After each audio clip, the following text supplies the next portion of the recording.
Today we are picking up a car that I bought sight unseen from across the world, and it's something we don't really see in North America. PTO and then something in Japanese. We're gonna go pick it up. Oh, it's talking to me. We're gonna figure out how it works because I've never seen it before or driven one. Oh, on. And for our first drive, we're gonna have to get it home to the inspection site over the highway through hell. In the rugged mountains of British Columbia, it's a highway through hell. It should be a good day, and I can't wait to show you what I've bought. I don't know how this shifts, and I got told to park and bring papers. A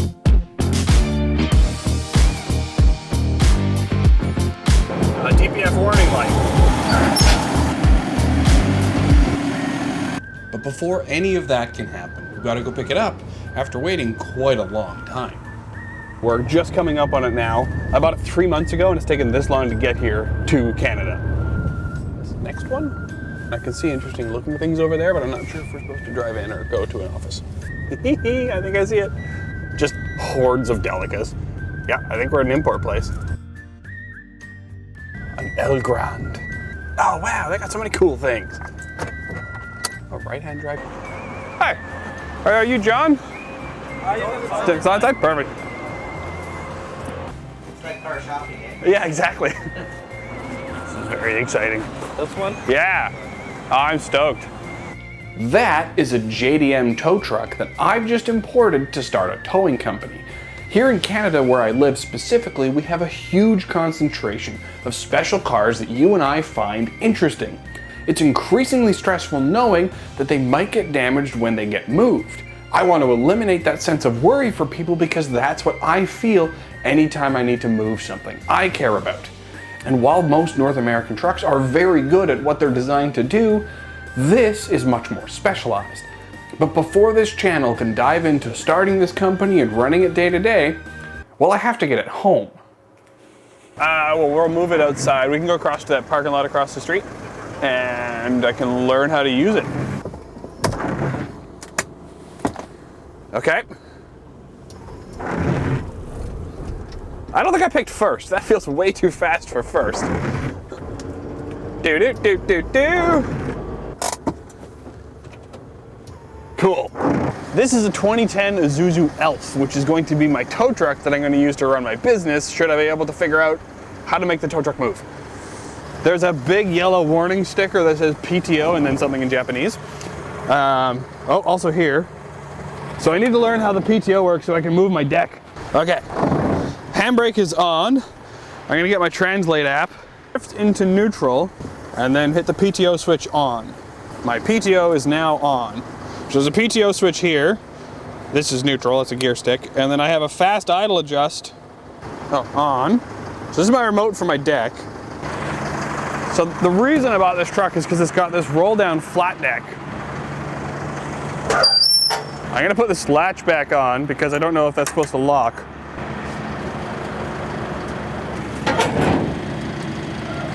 And so you might be thinking to yourself, what's special about this deck?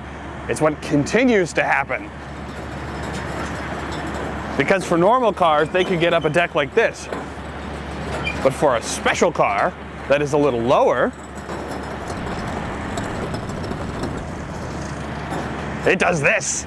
It comes fully off the back of the truck, giving it this super low load angle, which means you can get something that is like a lowered sports car on this, no problem. I definitely thought this was a hydraulic tail. But honestly, I'm okay with it not being. And now, I just bring our car on.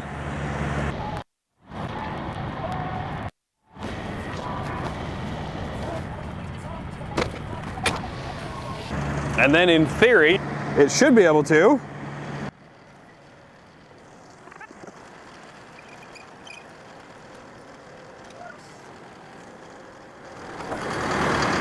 be a tow truck. It's so cool. Well, now I'm gonna turn it off. I'm gonna strap the car down. We'll put the insurance papers in the window, clean off some of the writing, and we're good to drive. This is so cool. It just did the thing. I can strap it up here. I can pull it onto the deck and then strap it down. I don't have to do it on the ground when it's low, but I can load something low. It's a little narrower than I thought, but these fold down. This is exactly why I bought this truck, because if I'm working on something more special, then I can have the wheels right at the edge here, not worry about scraping them, and I can still use the truck. So even if a car is wider, because this seems to be a slightly narrow deck, the wheel has to get up to here. I'm still very content with this. And that is why I spent hours and looked at thousands of these trucks to find the right weight capacity with the fold down sides. I'm stoked. This thing is everything of what I thought it was, and it's... Hi, my love. My wife's behind the camera.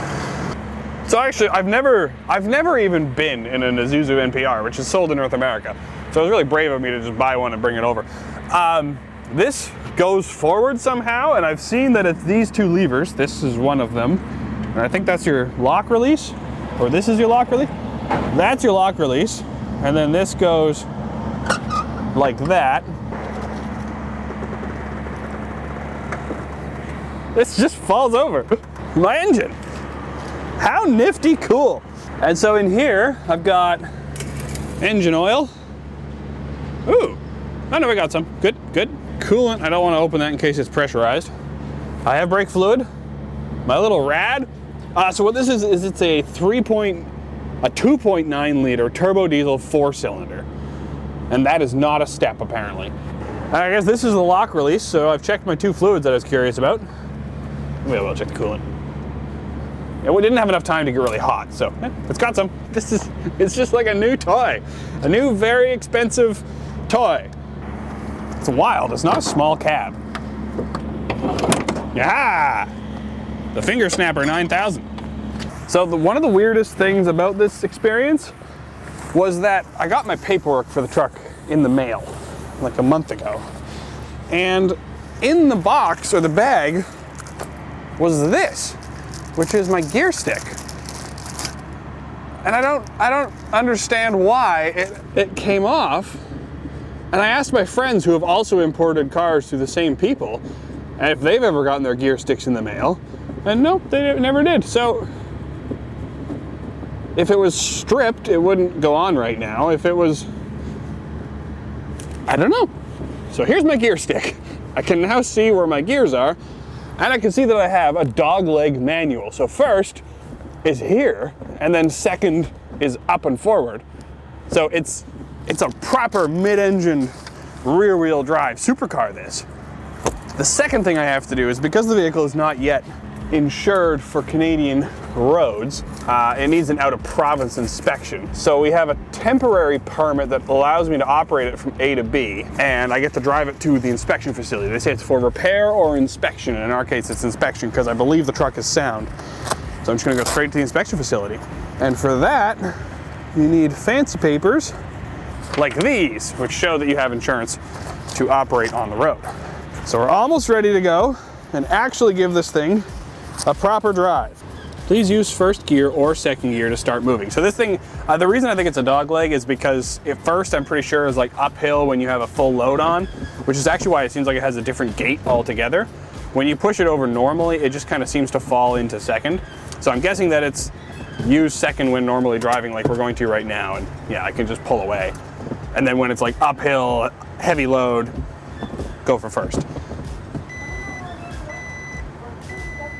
It yells people in Japanese when we're going backwards. Listen. There's a speaker on the outside yelling at people. Getting used to the shift pattern. It's wider than I'm used to. So we own a right-hand drive Delica, which is also a floor shifting manual right-hand drive van. So I should be used to this, but the gate gap is huge on this. So I'm like, when I go for the 2 to 4 gate, it's just a bigger gap than I'm used to. So I basically keep going 2 to 2. I feel like we left my car behind. Yeah. There it is. It's not fast. The gear gaps are big.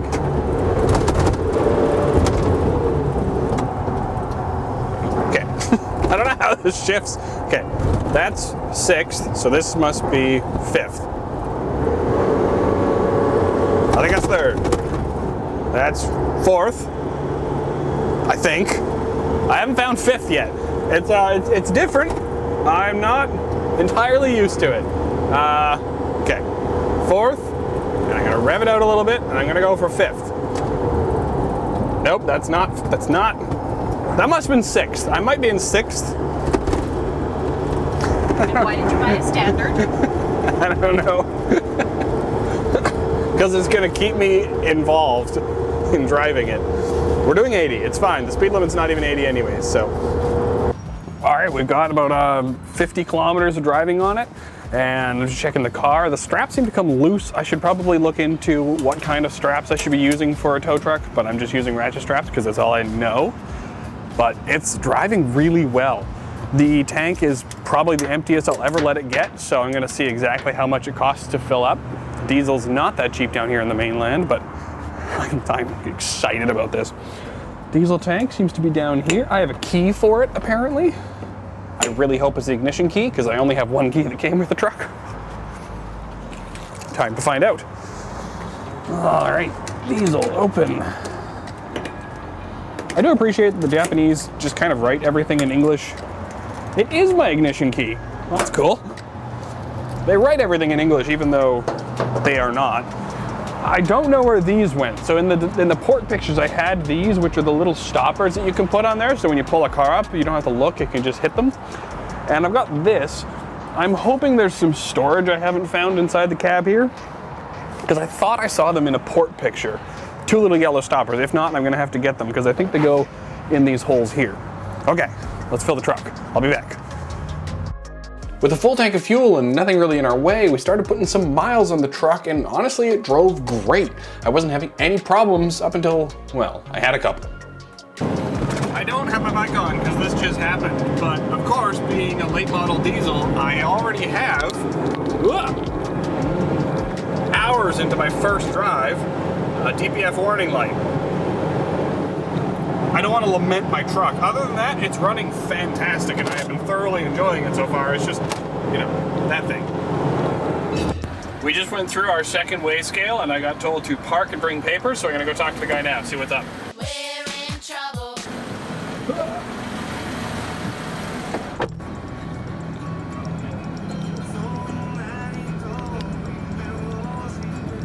So, he was very, very nice, and he immediately walked up to the truck and went, nope, I don't actually need to stop you. When I had Tia record the scales, and he came over to ding her for distracted driving, but she's not the driver. So we're good. Nothing particularly wrong. My truck started the DPF regen, which is good, but I don't know if I'm allowed to just drive while it's doing that.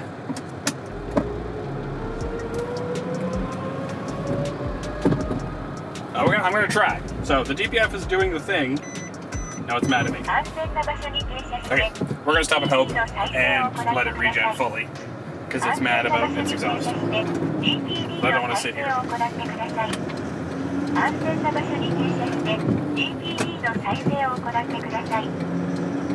It's yelling at me in Japanese. We are in Hope, BC, where Rambo was filmed, and my wife just got done in for distracted driving at the weigh scale. That was pretty funny. Yeah, he was super nice about it and had a good laugh. So we're throwing people off already because it's a right-hand drive, but the truck seems to be driving okay, but I've had to stop and manually let it do a regen because it was screaming at me about the particulate filter being plugged. If you don't know what a DPF filter does in a regen when it was pre-def like these trucks, is they just superheat the DPF and it burns out all the crap that was in there. So you run through a whole bunch of your fuel, you get terrible mileage for a tank, you absolutely nuke the ground with a dry spot because it just pumps heat out. Like there's a dry spot under the truck. It's about 9 or 10 inches around. So, I don't know. I don't know how I feel about the emission system still being in the truck. It's there, I'm gonna have to put up with it, and at least we're not in limp mode. But other than that, it's running really well. It's going nicely. It's not bad for power. The gearing is really short. So with 6-speed manual, 6th gear at 100 kilometers an hour is 3,000 RPM. Redline's 4. I think I might invest in like a gear vendor's overdrive if I find myself on the highway a lot. It's just, I think it'll be worth it. It'll bring the RPM down, which will increase my fuel economy, and I'll be able to drove faster. But until then, we'll get it home, clean it up. I'm stoked. This has been good.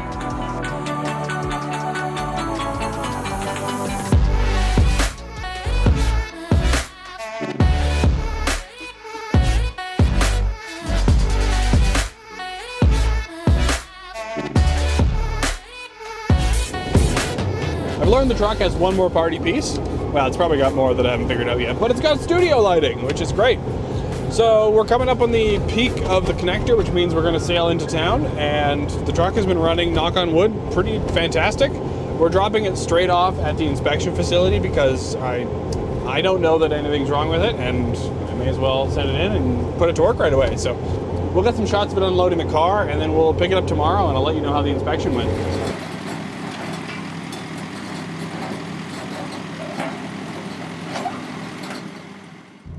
Alrighty, it is now 2 weeks after I dropped the truck off, and it turns out that I was wrong about the differences between North American Isuzus and American ones, or Japanese ones.